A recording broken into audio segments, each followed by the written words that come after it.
Okay, let's cover identity. You see, when women are out and about, in bars, clubs, wherever, they meet a lot of really cool guys.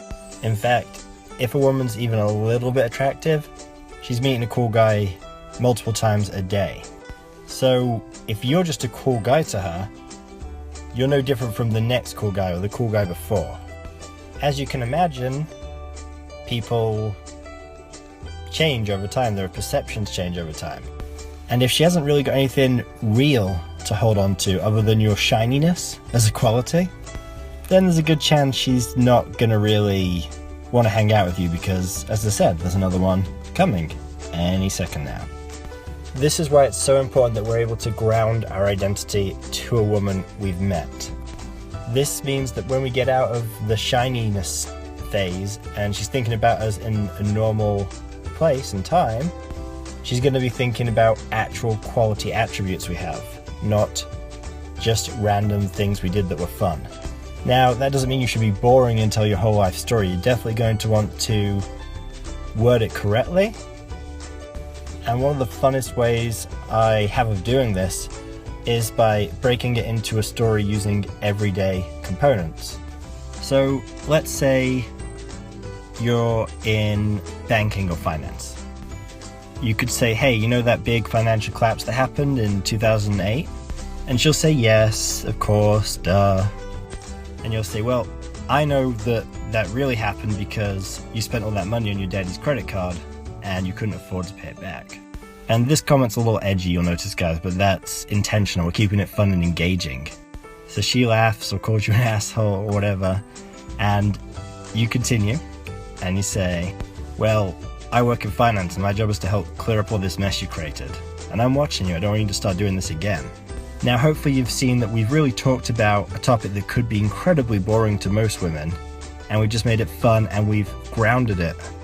And grounded just means we've really anchored it down into something she can kind of feel touching her everyday life. It's not abstract.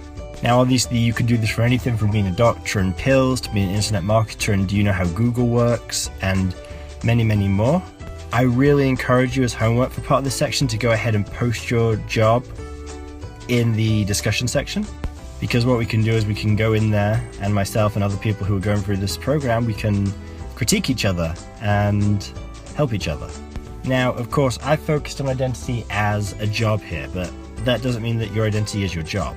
You could say anything. You could be travel, it could be surfing, it could be playing chess. Honestly, it really could be anything. The key thing, though, is that you're able to both ground it and explain why you love it so much. So let's go back to something that wouldn't seem very easy to make attractive. Let's go back to the chess example I just came up with. What we're really saying there is, or at least for me playing chess, is going to come down to a deeper meaning. Now that deeper meaning for me is going to be, I like to think 2-3 steps ahead. I like to be tactical. I like to really have my brains challenged by someone else. So if I was to talk about that, I would probably start with that as the angle to make the story. But of course, most of us have multiple different parts of our personality, multiple things we like, so you can really tailor it to where you are. For example, if you're meeting women through a meetup group about kayaking or whatever, then you already have something in common, and you could kind of use that. Funnily enough, being able to express why you find something so compelling or why you have a particular part of your identity as who you are, when you're around other people who have the same identity but an inability to eloquently explain it, that can be really, really attractive. So I hope you guys are taking something useful from this about grounding your reality, making yourself real.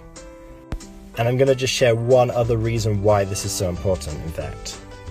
It's really important because if you are meeting a girl in a what we call a cold situation, which means you don't have mutual friends, then what's going to happen is she's going to feel like you're not real until you make yourself real. For example, bars and clubs and lounges, a woman can meet 20-30 guys in there in a night. She's not going to remember all of them. They're not going to become real human beings to her. And this is an offshoot of the shininess thing, but it goes deeper than that, because there's at least being shiny, okay, that's interesting, but not being real at all, well, you can imagine how that doesn't help you.